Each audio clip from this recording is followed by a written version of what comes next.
wooden doors get swollen, kneading of the wheat flour while preparing chapati, or maybe the absorption of water by the seeds. All these are examples of imbibition. Even the root hair which is there, it is made up of pectic compounds and cellulose. You know that. And that cellulose or pectic compound, it is having affinity to water. So it absorbs water in the beginning by the process of imbibition. So first process is imbibition. Have you followed? So you underline this. Imbibition is swelling of hydrophilic colloids due to absorption of water. और मैंने 3 example बोले हैं, चाहिए तो लिख के रखो, नहीं दिए हैं नीचे बुक में. Imbibition is significant in soaking of sweets, swelling of dried raisins and kneading of flour. उसमें और एक लिखो, wooden doors get swollen during rainy season. Wooden doors get swollen during rainy season. So these are the examples of imbibition. And one which absorbs water, it is called as imbibant. Imbibant. Okay. Now what is diffusion? You have studied in chemistry also. Free movement of ions, atoms or molecules from the region of higher concentration to the region of lower concentration. It is called as diffusion. Now diffusion के बहुत सारे examples है. For example, you get the smell of vada pav or pav bhaji. If your mother is preparing it in the kitchen and you are sitting outside in the hall, then also you get the smell. Or maybe if you are passing nearby the hotel, you get the smell, isn't it? Or maybe if anybody applies perfume or opens a bottle of perfume, you get the smell. नहीं तो अगरबत्ती जलाई किसी ने तो आपको तुरंत smell आ जाता है. It is due to diffusion. Okay, so that is due to diffusion. So what is diffusion? You must know. Now here, diffusion results in the diffusion pressure, which is directly proportional to the number of diffusing particles. Diffusion pressure of pure solvent is always more than the diffusion pressure of the solvent in the solution.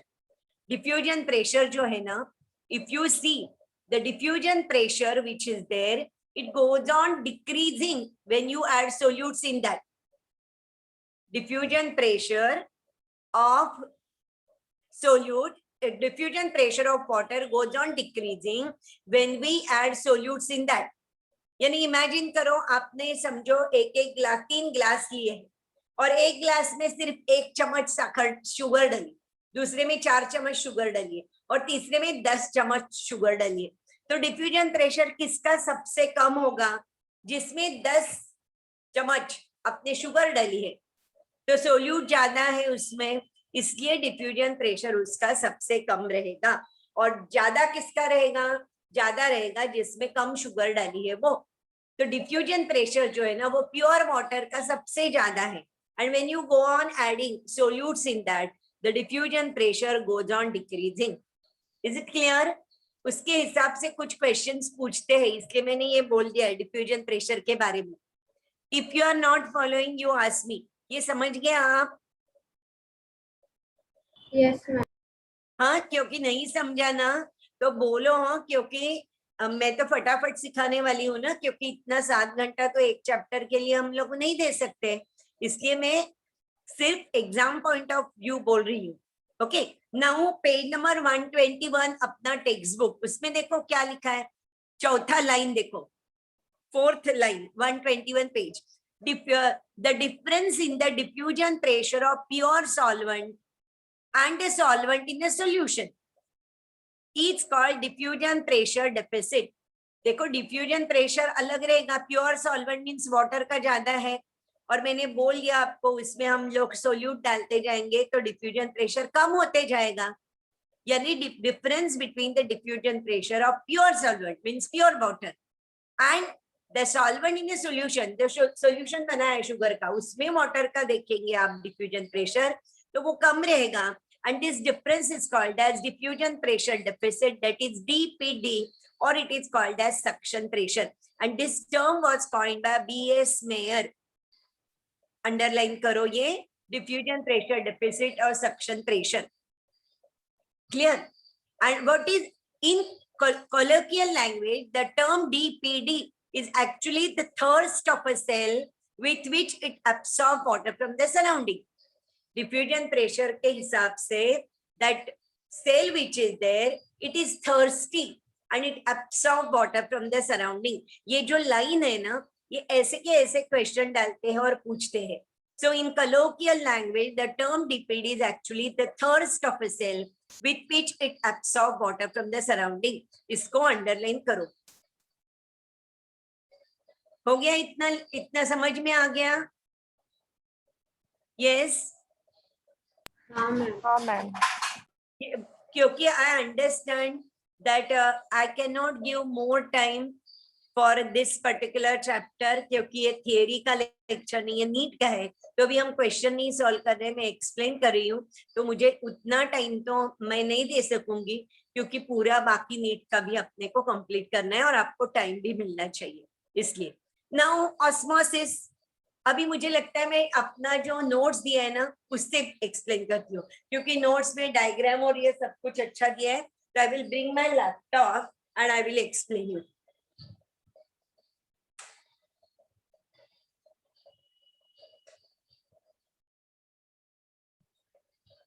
Okay, तो अपना module में जो है chapter number 11 transport in plants, वो open करो, और open किया तो बोलो किया, ओपन किया आपने, ओपन ये transport in plants. Yes students, module है ना आपके पास, बुक है ना नोट्स का, क्वेश्चन का बुक है कि नहीं? मैम हाँ, तो ओपन करो ट्रांसपोर्ट इन प्लांट्स, किया ओपन, चैप्टर नंबर 11 मिल गया, चालू करूं मैं?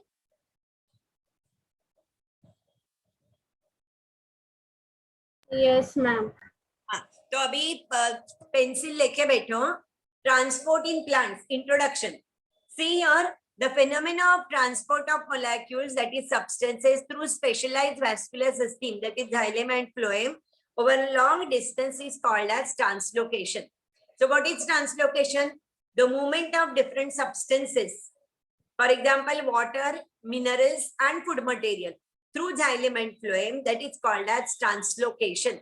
Now the flow of water and minerals is always unidirectional, that is from the roots to different parts of the plant, while organic and mineral nutrient is multidirectional, because the leaves will produce the food material in the process of photosynthesis, and it can be carried in upward direction, downward direction, sidewise, so it is multidirectional.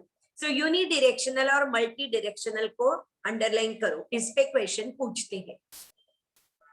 Okay, now here they have given 3 types of diffusion: simple diffusion, facilitated diffusion and active transport.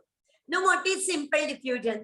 Simple diffusion मैंने बोल दिया है कि the movement of ions, atoms or molecules from the region of higher concentration to the region of lower concentration, it is called as diffusion, simple diffusion. It does not require any energy, ATP is not used, but directly along with the concentration gradient, the water will pass or the minerals will pass from the region of higher concentration to the region of lower concentration.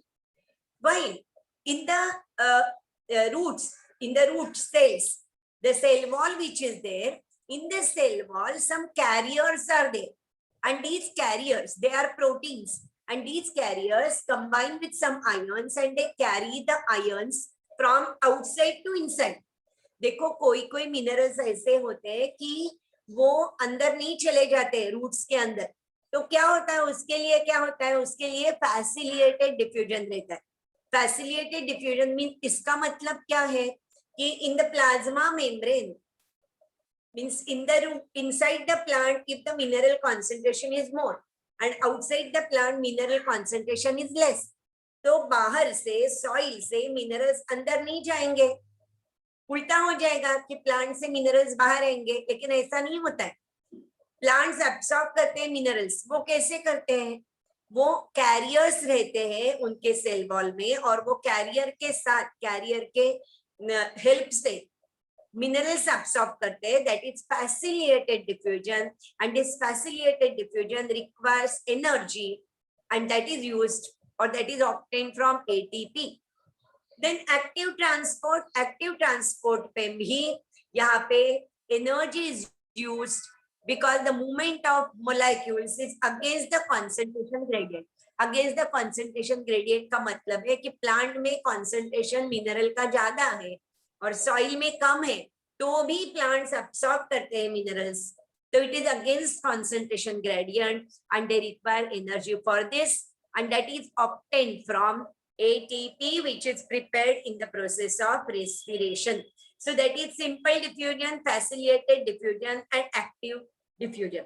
Difference क्या है active diffusion और facilitated diffusion में? Facilitated diffusion में carriers है, and these carriers are proteins and they carry the minerals. वैसे active transport में carriers involve नहीं होते, उतना ही डिफरेंस है. नाउ नीचे दिया है यूनिपोर्ट, एंटीपोर्ट एंड सिम्पोर्ट. आपको पेज नंबर 263 मिल गया है ना. Now what is uniport? molecule moves independent of other molecule, means in one direction they move from one side to another side. In one direction they move, that is uniport. Antiport means in both the directions they move, and symport means both the molecules move in the same direction. शायद इसका diagram आगे होगा. नहीं, इसका diagram है, नीचे देखो, नीचे यानी नेक्स्ट पेज पे है, देखो uniport, antiport and symport. Diagram मिल गया आपको. Different types of movement of molecules, diagram मिल गया. नहीं मैम, किधर है? नेक्स्ट पेज पे डायग्राम है ना अपने मॉड्यूल में. हाँ yes ma'am. Uniport means what? नीचे देखो, नीचे फैसिलिटेटेड डिफ्यूजन में देखो, यूनिपोर्ट का मतलब क्या है? You can see A molecule moving only in one direction. Only one type of molecule moves only in one direction, that is uniport. Antiport का मतलब देखो, A और B दो molecules है and they are moving in opposite direction. And last में देखो symport, A और B दोनों molecule एक ही direction में movement कर रहे हैं, उसको बोलते हैं symport. तो you must know what is uniport, antiport and symport. It is asked in the exam. पता चला?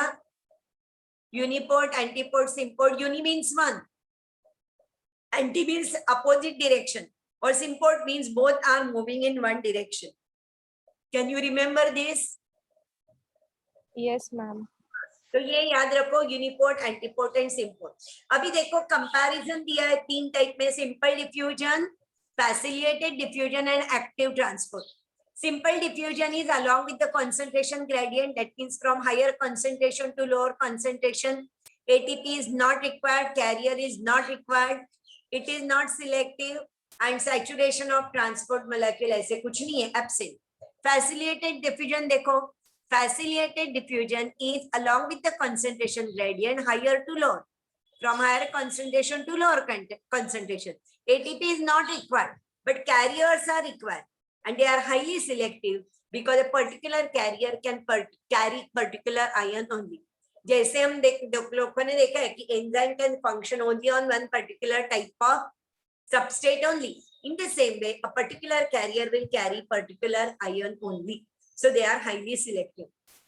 Active transport देखो, it is against the concentration gradient. यानी रूट में ज्यादा concentration है, रूट के बाहर सॉइल में कम concentration है.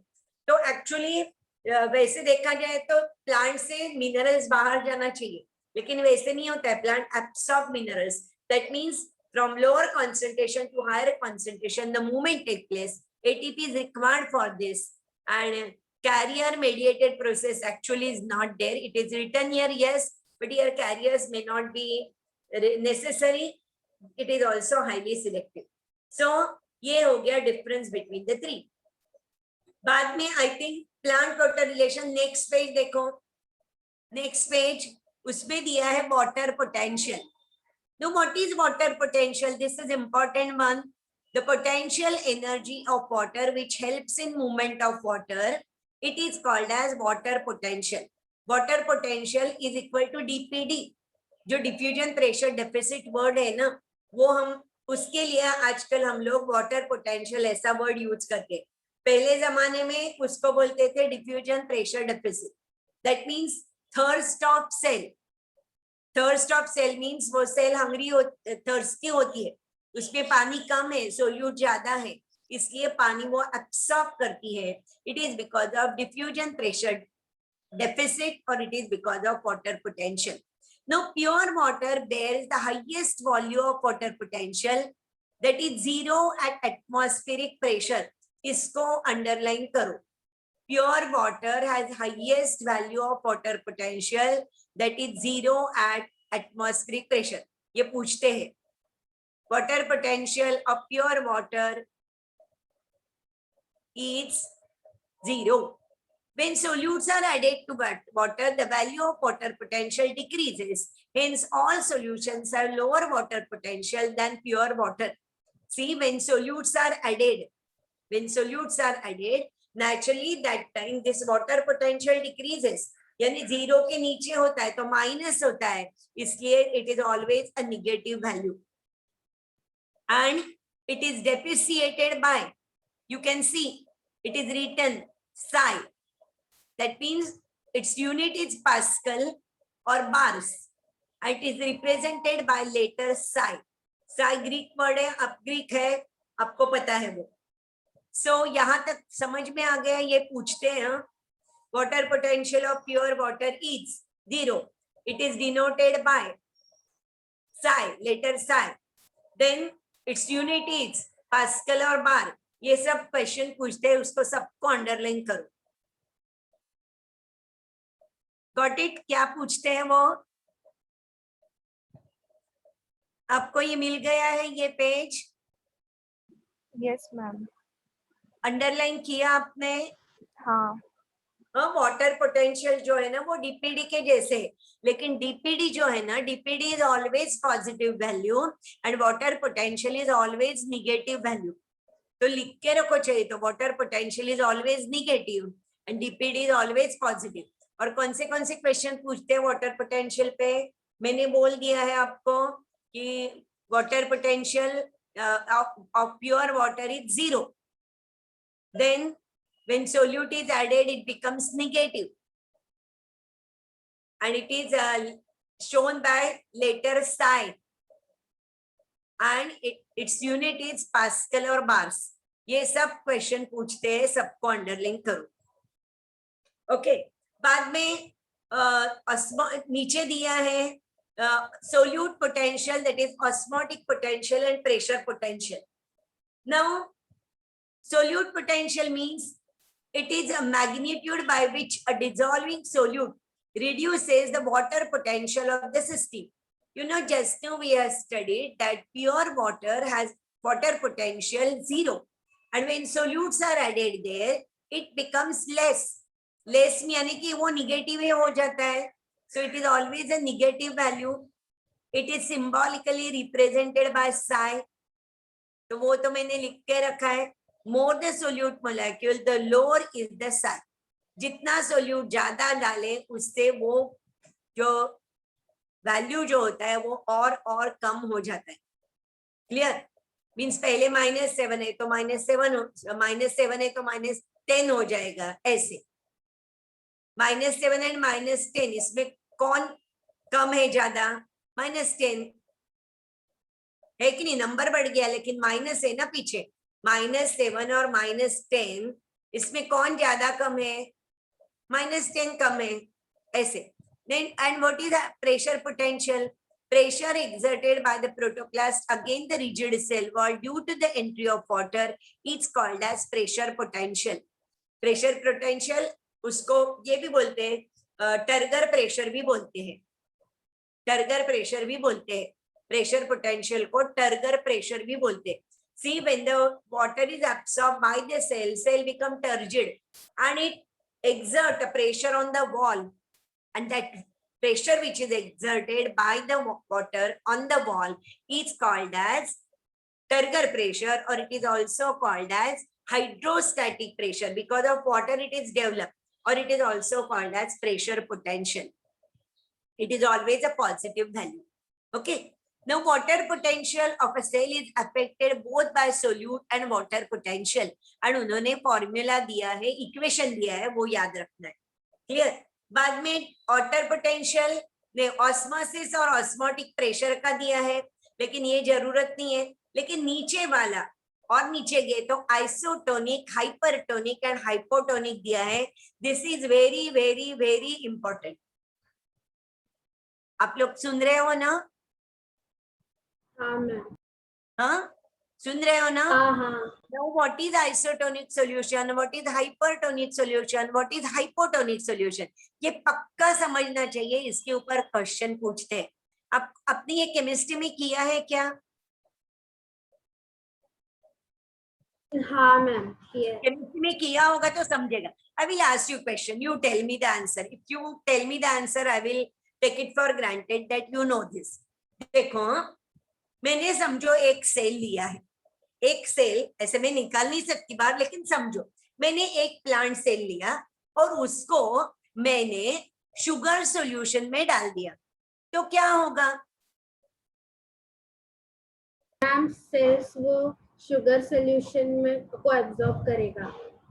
क्या करेगा? सेल शुगर सॉल्यूशन सेल के अंदर जाएगा मैम. नहीं, मैंने कॉन्सन्ट्रेटेड शुगर सॉल्यूशन लिया है. मराठीत आपण म्हणतो ना, पक्का पाक बनवलाय समजा मी. I have taken concentrated sugar solution and I put a cell there. What will happen?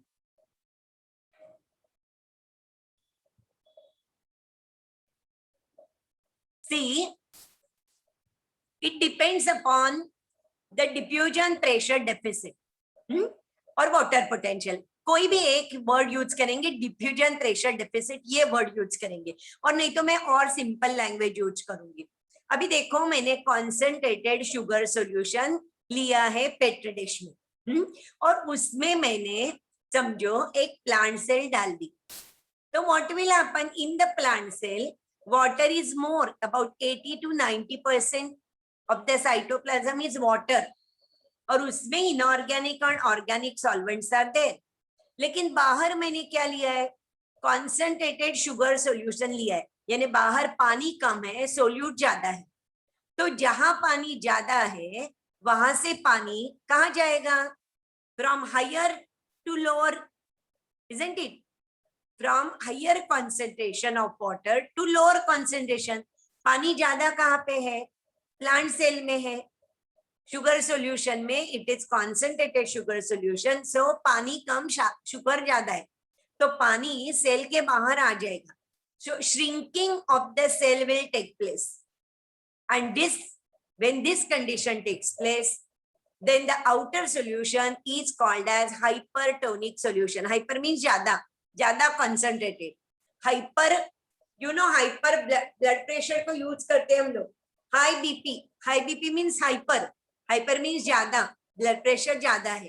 तो यहाँ पे कॉन्सेंट्रेशन ज्यादा जिसका है उसको बोलते हैं हाइपरटोनिक सॉल्यूशन.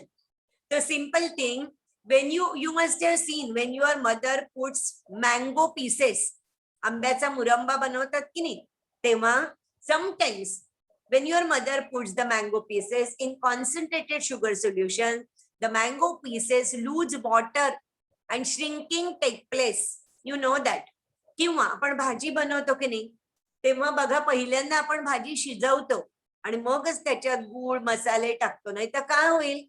नाहीतर असं होईल की इफ द आउटर सोल्युशन, म्हणजे जो मसाला टाकलाय, वाटण टाकलंय ते, if it is more concentrated, then water from the भाजी, pieces of bhaji will come out, and then that bhaji or that brinjal, potato, whatever it may be, it will get shrinking will take place.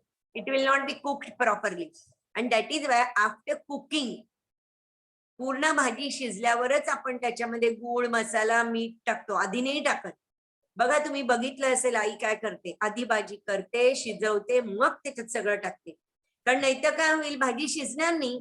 का शिजणार नाही? तर त्या भाजीतून पाणी बाहेर येईल, concentrated sugar solution आहे बाहेरचं म्हणून. So that is hypertonic solution. और इफ यू पुट ग्रेप्स, द्राक्ष घेतली आणि ती टाकली शुगर सोल्युशन मध्ये, तर द्राक्ष कशी होतील? Shrinking will take place because the outer solution is hypertonic solution. आता बेटा, if you have done the experiment of potato osmoscope, in that what you do in the experiment, you take one potato, peel it off, skin is removed, and then you make a dig, you make a hole in that. खड्डा बनवतो आपण त्याला बोटीसारखा, and then you put this potato boat in water, and in that water outside you put some color, maybe eosine, काहीतरी टाका. After some time you will see that water enters inside the potato boat. That means water is absorbed. Why? Because it is pure water. That means it is hypotonic solution. Hypotonic solution means if you take dry resins and keep them in water, resins absorb the water, and that means the outer solution is hypotonic solution. And isotonic solution means there will be no movement. Is it clear?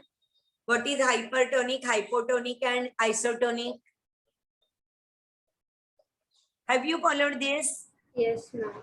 I will ask you one question. If it is there, huh? See here, directly मैं नीचे जाती हूँ.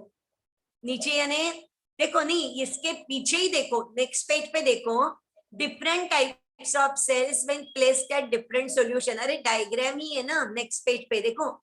Cells in hypertonic solution. मिल गया, 3 column बनाए हैं. मिल गया वो diagram? Yes, ma'am.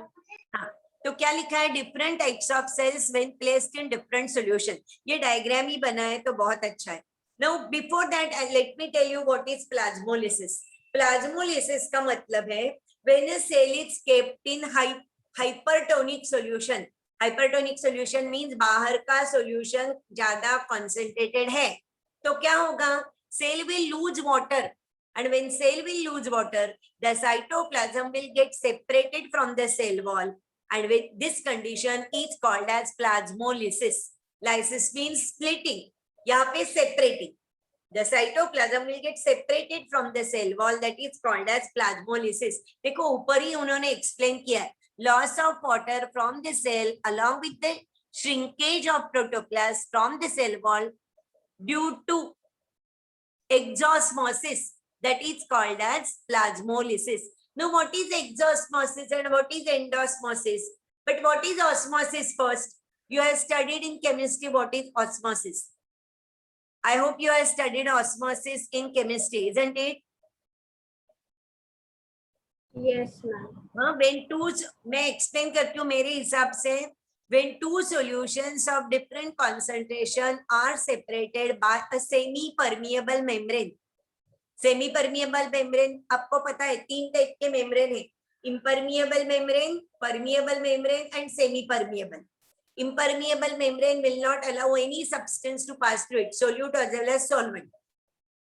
Permeable membrane will allow all the substances to pass through it, and semi permeable will allow only certain solvents and solutes to pass through it.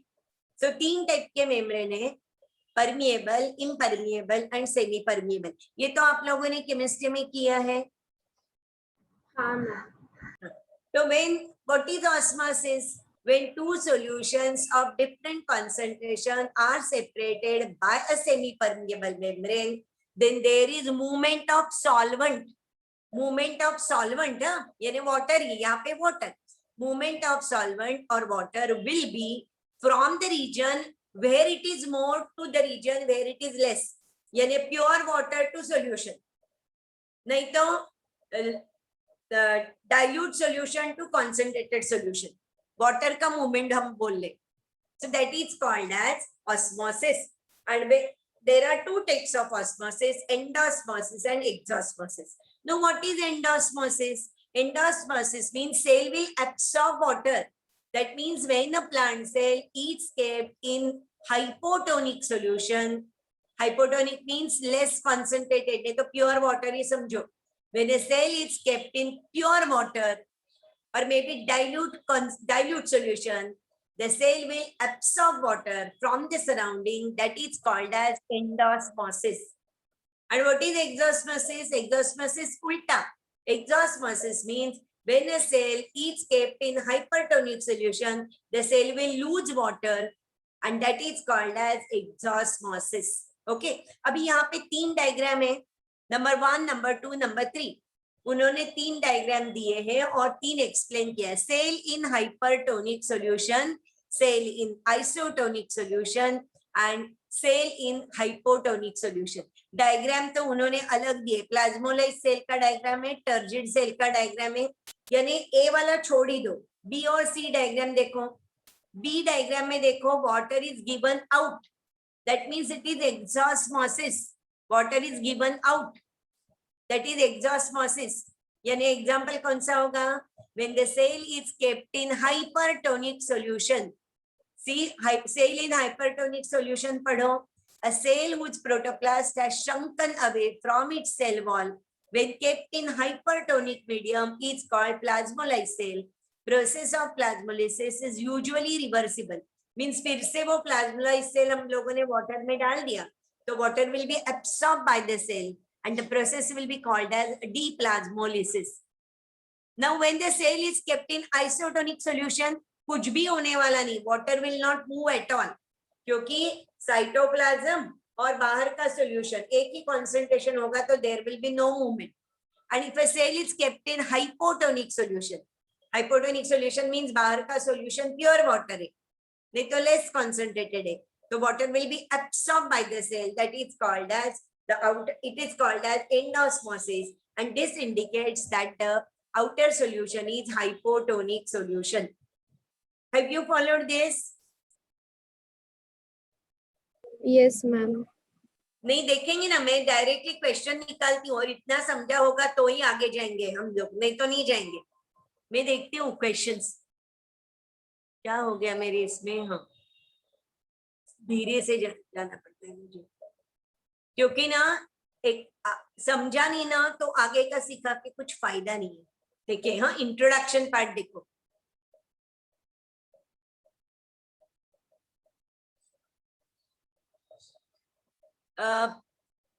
Question निकाले हैं मैंने और मैं कुछ तो क्वेश्चन उसका हाइपोटोनिक हाइपरटोनिक क्या ढूंढ लेती हूँ और आपको पूछती हूँ.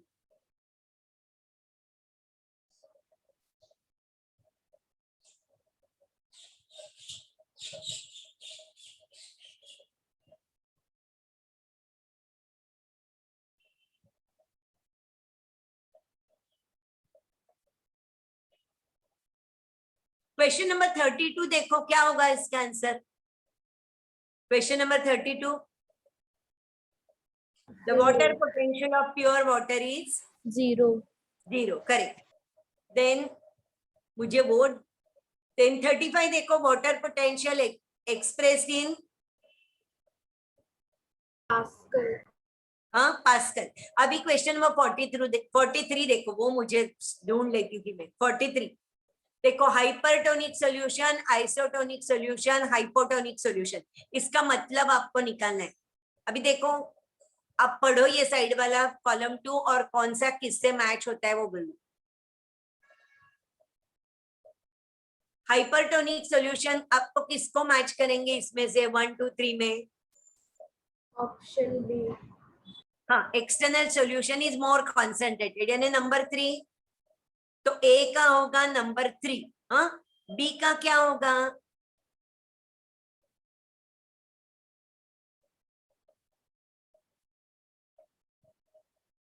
बी का क्या होगा? आइसोटोनिक मींस साइटोप्लाज्म का कंसंट्रेशन और बाहर का सॉल्यूशन का कंसंट्रेशन सेम रहेगा, यानी बी का होगा 1.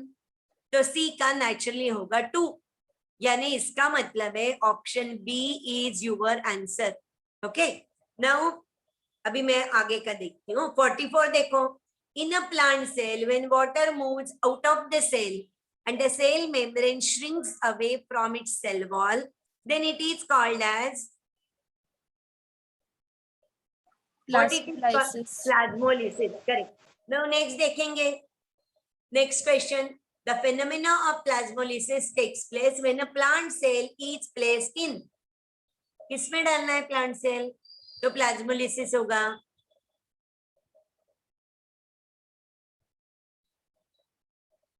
पीछे नहीं देखना है आंसर, उसके सिवा बोलो, नहीं आएगा तो भी चलेगा. The phenomena of plasmolysis takes place when a plant cell is placed in Hypotonic. नहीं, हाइपरटोनिक में डालना है। हाइपर यानी बाहर का कंसंट्रेशन ज्यादा है, और बाहर का कंसंट्रेशन ज्यादा है तो ही प्लांट से लूज करने वाली है वाटर, है कि नहीं? क्योंकि cytoplasm is considered as solution. Cytoplasm में 80 to 90% वाटर है, और बाकी inorganic and organic substances are there. लेकिन बाहर हम लोगों ने हाइपरटोनिक सॉल्यूशन लिया है, यानी उसमें सोल्यूट ज्यादा है, पानी कम है, तो पानी कहाँ से कहाँ जाएगा? जहां पानी ज्यादा है वो रीजन से, जहां पानी कम है वहां जाएगा। Means from the plant cell the water will come out and plasmolysis will take place. That means the outer solution is hypertonic solution. So question number 45 का आंसर होगा hypertonic solution. Is it clear? तो आगे का भी देखो, if a plant cell shrinks when it is placed in solution, the solution is Hypertonic. it is Hypertonic. hypertonic, correct. Next देखो, the process of plasmolysis is usually it is reversible. Reversible क्यों?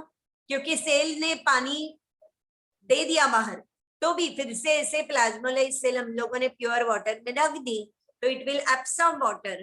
That means deplasmolysis will take place, so it is reversible process. Clear? Is it clear? अभी 55 वाला देखो directly. When dry seeds are placed in water, they swell. This is due to phenomena of Inhibition. Inhibition. Correct. 56 देखो, swelling of wooden frames during rainy season is due to Inhibition. correct. 57 देखो, the absorption of water by hydrophilic compounds like cellulose and pectic in root hairs is called as Inhibition. correct. 58 वाला देखो, seedlings are able to emerge out of the soil in the open due to, again it is imbibition only. Okay, now 51 एक diagram आ गया है। 51 देखो क्या है, in which of the given figure concentration of external solution is equal to the concentration inside the cell? Cell B. Huh? Cell B. B. Why cell B? Only from the vacuole the water is coming out, that is why. Yes, correct. Now ma'am वो अंदर भी जा रहा है बाहर भी जा रहा है ना, दोनों एरो दिखाया है। कहाँ दोनों है? बी में कहाँ दोनों दिए? सेल बी में हाँ मैम दोनों। हाँ, दोनों डायरेक्शन में है, बराबर है, दोनों डायरेक्शन में दिए, बराबर है। That is correct answer.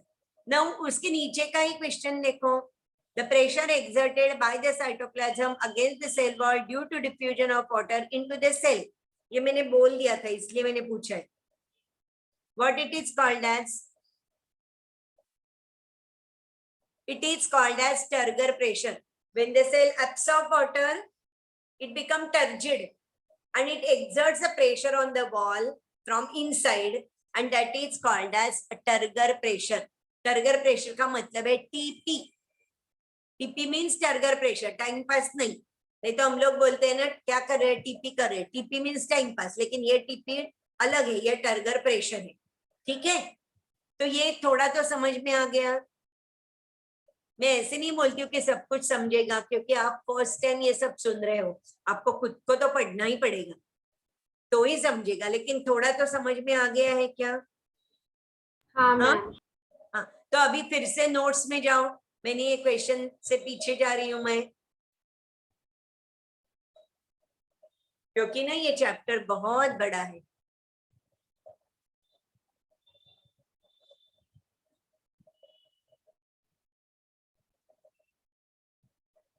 हाँ, तो अभी इम्बिबिशन और ये हो गया। उसके आगे हाँ, long distance transport of water 11.3, ये पॉइंट आ गया। ओके, नाउ इसमें हम लोगों को क्या करना है, रूट हेयर का स्ट्रक्चर तो आप लोगों ने पढ़ा है, तो वो जाने की जरूरत नहीं। Apoplast and symplast, do you know what is apoplast and symplast?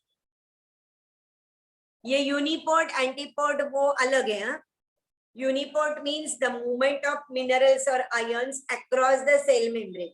यूनिपोड means एक ही टाइप के मोलेक्यूल मूवमेंट करते हैं एक ही डायरेक्शन में। एंटीपोड मीन्स दो टाइप के मोलेक्यूल्स अपोजिट डायरेक्शन में मूव कर रहे हैं। और सिम्पोड मीन्स दोनों मोलेक्यूल एक ही डायरेक्शन में मूव कर रहे हैं, उसको बोल रहे हैं सिम्पोड, वो अलग है। ये एपोप्लास्ट और सिम्प्लास्ट आपको पता है? एपोप्लास्ट और सिम्प्लास्ट नहीं मैम, नहीं पता। नहीं ना, ओके। उसके लिए मैं डायग्राम बताती हूँ।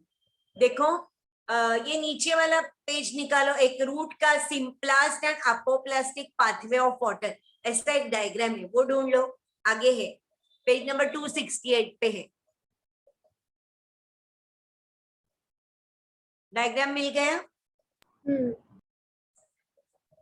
पेज नंबर 268 पे एक डायग्राम है, symplastic and apoplastic pathway of water, ये आपको मिल गया? हाँ मैम। ये जो डायग्राम है ना, ये है टीएस ऑफ रूट। देखो, सॉइल में से पानी एब्सॉर्ब किया है रूट हेयर ने, तो वो अंदर कैसे जाएगा? In the beginning how the root hairs will absorb the water? By 3 methods. पहले होगा imbibition, because the root hair it is having the wall made up of cellulose and pectic compounds, so imbibition will take place. उसके आगे क्या होगा? उसके आगे आपने root hair का स्ट्रक्चर किया है, इसलिए मैं एक्सप्लेन कर रही हूँ, ओरली डायग्राम नहीं देख रही हूँ। उसके आगे क्या होगा? उसके आगे पानी डिफ्यूजन से अंदर आएगा, क्योंकि cell wall is permeable to water, and so water will enter from the soil into the cell by simple process of diffusion. लेकिन उसके अंदर क्या है? सेल मेम्ब्रेन है। आपको याद है ना डायग्राम रूट हेयर का?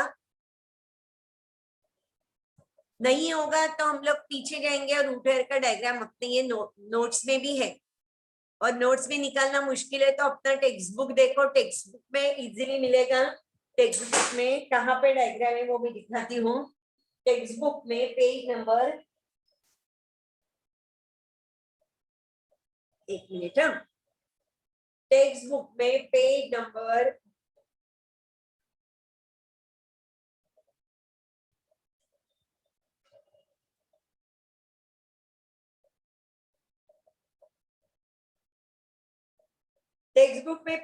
119 पे डायग्राम है। देखो 119 टेक्स्ट बुक का डायग्राम निकाला आपने?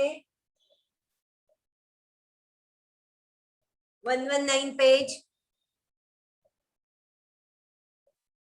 Yes yes ma'am. मिल गया ना? 119 पे स्ट्रक्चर ऑफ रूट हेयर। ये डायग्राम याद रखो, हाँ, डायग्राम बेस्ड क्वेश्चन उस पे पूछते हैं। तो अभी देखो, सेल वॉल बाहर में है, उसके अंदर सेल मेम्ब्रेन है, बीच में उसके अंदर साइटोप्लाज्म है, और अंदर एकदम वैक्यूल है।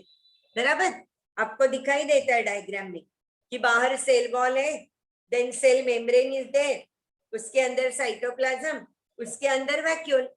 तो पहले क्या होगा? Water will be adsorbed on the surface of the root hair, because the root hair, the wall is made up of cellulose and pectic compounds. They are hydrophilic, so imbibition will take place first. Then ये जो cell wall है ना, cell wall is permeable, so it allows all the substances to pass through it. So water along with minerals will enter inside the cell. बाद में cell membrane आएगा। देखो, हम लोग कहीं किला देखने गए तो एक के अंदर एक दरवाजा रहता है ना, वैसे दरवाजा है समझो। पहला दरवाजा है सेल वॉल, उसके अंदर आगे तो दूसरा दरवाजा है। वो दरवाजा कौन सा है? सेल मेम्ब्रेन है। But this cell membrane is semi permeable, यानी उस पे गुरखा बैठा है, वो आपको अंदर जाने नहीं देगा। आप समझो आगे अंदर, लेकिन गुरखा है उसके अंदर, सेल मेम्ब्रेन है। That Gurkha will not allow you. तो क्यों किसको अलाउ करेगा? आपके पास कुछ आइडेंटिटी कार्ड है, कुछ है, तो ही आपको अंदर आने देगा। वैसे ही ये सेल मेम्ब्रेन जो है ना, it is selectively permeable, it is semi permeable, it will allow only certain substances to pass through it, यानी इसमें ऑस्मोसिस होगा। पहले होगा इम्बिबिशन, बाद में होगा डिफ्यूजन, बाद में होगा osmosis. Then only the water will enter inside. So like that, osmosis कैसे होगा? Because the cell membrane is semi permeable. बाहर के साइड में एक solution है, अंदर solution है cytoplasm.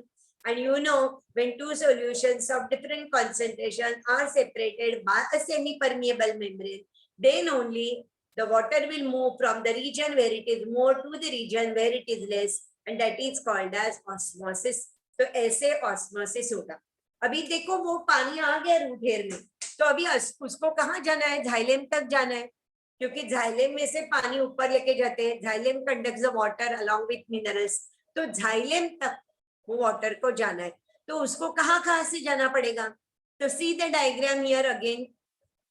कौन सा वाला डायग्राम? ये पेज नंबर 268 पे जो है वो डायग्राम देखो.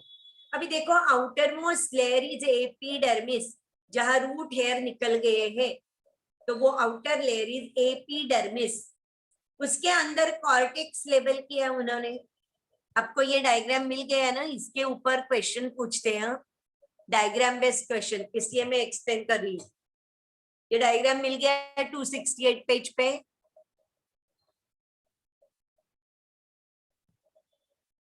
पेज 268 ऑफ मॉड्यूल डायग्राम मिल गया. हाँ मैम. ये को इस पे डायग्राम बेस्ड क्वेश्चन नीट में पूछते, इसलिए मैं वो एक्सप्लेन कर रही हूँ. आउटर मोस्ट लेयर जिससे रूट हेयर निकल गए हैं ना, रूट हेयर उन्होंने लेबल नहीं किया है, लेकिन आप रूट हेयर देख सकते हो. तो रूट हेयर जिससे निकल गए वो जो लेयर है ना, उसको बोलते हैं एपिडर्मिस. हम लोगों ने 11th में एनाटॉमी किया था, उसमें टीएस ऑफ रूट भी किया है. तो ये outer most layer is epidermis, उसको एपिब्लेमा बोलते हैं. रूट में उसको एपिब्लेमा बोलते हैं, स्टेम में एपिडर्मिस बोलते हैं. तो ये एपिब्लेमा से रूट हेयर निकल गए. उसके अंदर देखो ये साइड में, अंदर यानी ये साइड में, उसके अंदर कॉर्टेक्स है. कॉर्टेक्स तो लेबल किया है. उसके अंदर एंडोडर्मिस है. Innermost layer of the cortex is called as endodermis. ये एक क्वेश्चन पूछते हैं. कौन सा क्वेश्चन लिखते हैं? The innermost layer of the cortex is called as, again I will repeat, innermost layer of the cortex is called as. Answer है endodermis. Option देते हैं पेरिसाइकल, एपिडर्मिस, कुछ भी लिखते हैं. फिर तो आपको क्या लिखना है? The innermost layer of the cortex is called as endodermis. And in this endodermis, on the inner and radial walls, suberin is deposited, and the deposition of suberin is called as Casparian strip. ये diagram में Casparian strip label किया है. Can you see that Casparian strip? Yes ma'am. हाँ, देखो ये 11th का anatomy पक्का आता है, तो ये आप लेबल कर सकते हो. Now because of this suberin, water cannot enter inside. So there are few cells which are thin walled. In the endodermis, there are some cells which are thin walled.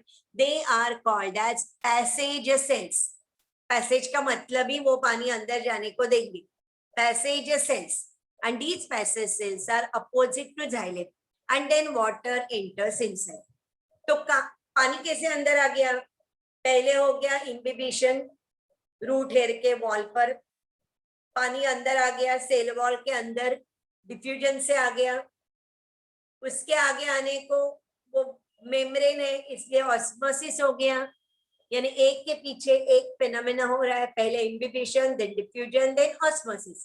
अभी रूट हेयर में पानी तो आ गया, लेकिन उसको xylem तक जाना है.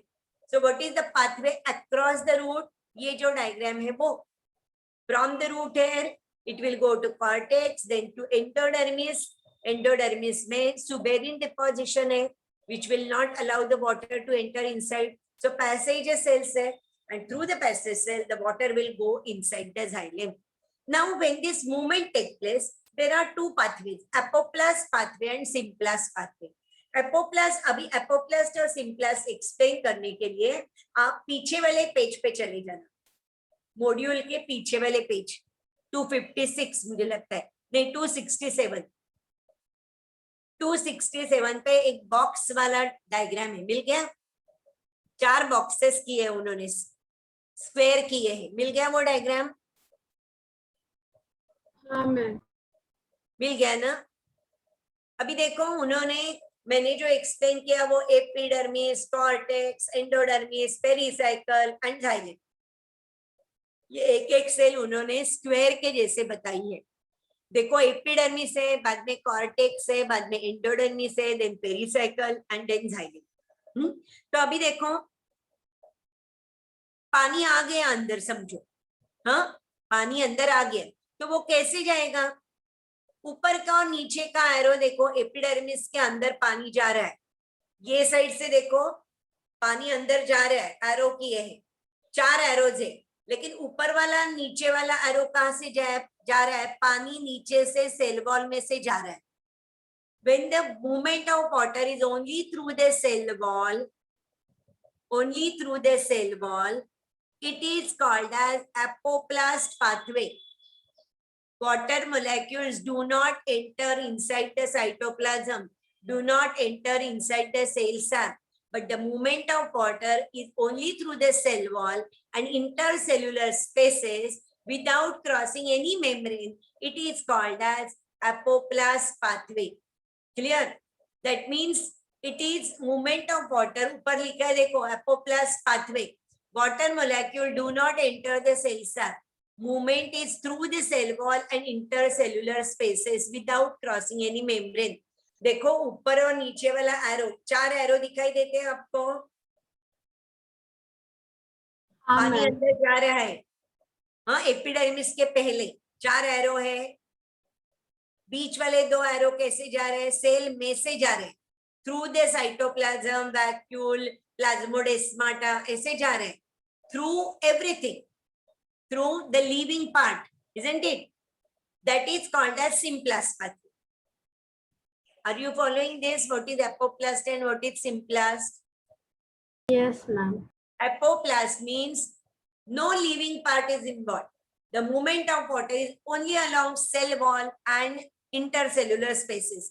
यानी ऊपर का एरो और नीचे का एरो, और बीच वाले 2 एरो कैसे दिखाइए? सेल में से जा रहे हैं। एरोज देखो, कॉर्टेक्स में, एपिडर्मिस में से cortex, through the plasmodesmata, then from the cortex into the endodermis, from endodermis inside the pericycle, pericycle से अंदर जाइलम में जा रहा है। तो ये हो गया symplast pathway. Clear? And symplast pathway, the movement is slow because the water has to pass through plasmodesmata. Plasmodesmata are organic connections between the 2 cells through the cell wall. और ये जो है ना, ये मूवमेंट है, स्लो है, and जो बाहर का मूवमेंट है apoplast, it is fast. So like that, along with the root, from the root hair up to the xylem, the water passes through 2 pathways, apoplast pathway and symplast pathway. Apoplast pathway is through non-living part, through the cell wall and intercellular spaces. The movement is fast, while symplast pathway, it takes place along with all living membranes. क्योंकि epidermis से वो अंदर आएगा cytoplasm में, then vacuole का membrane है tonoplast, उसके अंदर जाएगा, सेल सैप है वैक्यूल में, उससे निकल जाएगा, then in between 2 cells plasmodesmata है, उसमें से पानी निकल जाएगा. So it is passing through all living part of the cell. The movement is slow in symplast pathway. Is it clear? Yes ma'am. सच में समझ में आ रहा है ना? क्योंकि ना मैं क्या करूं, मुझे ये फटाफट एक्सप्लेन करना पड़ता है क्योंकि अपने को बहुत पोर्शन बाकी है और इतना करना है. तो अब थोड़ा पहले ना पढ़ लेते तो ज्यादा अच्छा रहता. आपने पढ़ा है ये चैप्टर? मुझे पता है ये डिफिकल्ट है, लेकिन आपने 1-2 बार तो पढ़ा है क्या कुछ? हाँ मैम, पढ़ा है ना? तो समझ में आ गया है क्या मैं एक्सप्लेन कर रही हूँ वो? हाँ मैम. मुझे समझता है कि I am explaining very fast. मैं ऐसे एक्सप्लेन कर रही हूँ कि जैसे को आपको एक बार सिखाया है और मैं रिवाइज कर रही हूँ, ऐसे में पढ़ा रही हूँ, ये मुझे समझ में आता है. अदरवाइज ये में एक्चुअल लेक्चर चालू होगा ना, तो ये मुझे ना इतना एपोप्लस सिंप्लस तक आने के लिए 3 घंटा लगता है. मीन्स पहले 1.5 आवर में सिर्फ मैं imbibition, diffusion, osmosis, diffusion pressure, DPD, Turger pressure, suction pressure, water potential. उतना ही कर पाती हूँ मैं पहले 1.5 घंटे में. और next 1.5 hour में structure of root hair, then that diagram of root, या रूट हेयर से लेके अंदर तक पानी जाता है वो डायग्राम, और ये इसके लिए और 1.5 hour लगता है. यानी अभी तक जो मैंने पढ़ाया ना उसको रेगुलर लेक्चर में पढ़ाने को मुझे 3 घंटा लगता है, और ये मैंने अभी 1 घंटे में ही खत्म कर दिया. तो मुझे समझ में आता है कि मैं फास्ट कर रही हूँ, लेकिन ये रिवीजन जैसे मैं सिखा रही हूँ इसलिए मुझे इतना टाइम नहीं मिल रहा है. लेकिन आप क्या करो, मैंने पढ़ा है ना, तो आप एक बार और पढ़ो, क्वेश्चन ट्राई करो सॉल्व करने का. नहीं आता है तो मुझे पूछो, क्योंकि हम लोगों का पोर्शन और बाकी हम लोग रोज मिलने वाले हैं तो हम कर सकते हैं. तो मुझे लगता है अभी देखो यहाँ तक हम लोग आ गए अपोप्लास्ट सिम्प्लास्ट तक. उसके आगे अभी माइक्रोराइजा दिया है और ascent of sap, root pressure theory. तो हम लोग क्या करेंगे, नीचे जाके क्वेश्चंस थोड़ा करेंगे. नीचे यानी मेरे लैपटॉप में मैं नीचे बोल रही हूँ, आप अगले पेज पे जाओ क्वेश्चन पे, और हम लोग थोड़ा क्वेश्चन करेंगे. चलेगा? तो ये बाद में थोड़ा करेंगे, एक ही दिन में सब कुछ नहीं होना चाहिए ना, तो थोड़ा क्वेश्चन करेंगे. Yes ma'am. हाँ, तो चलो आगे का क्वेश्चन करते हैं. मैं मेरे लैपटॉप में क्वेश्चन तक जाती हूँ, आप भी पेजेस खोलते जाओ और देखो हम लोग थोड़ा क्वेश्चन करेंगे.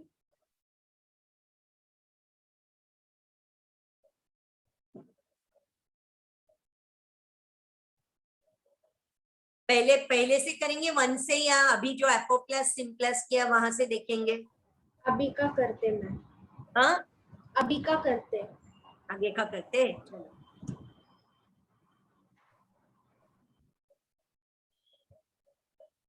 कहाँ तक गए हम लोग?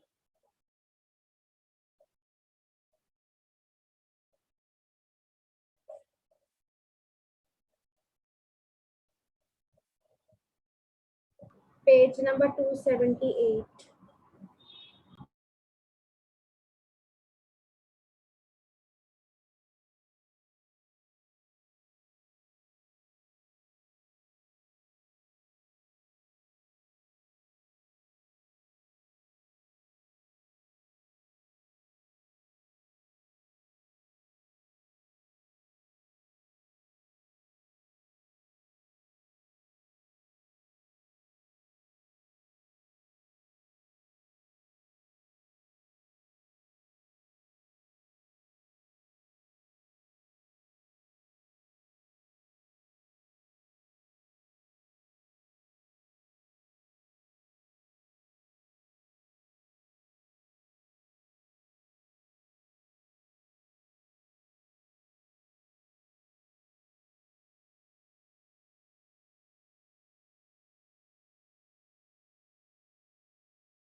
रुक जाओ 2 सेकंड.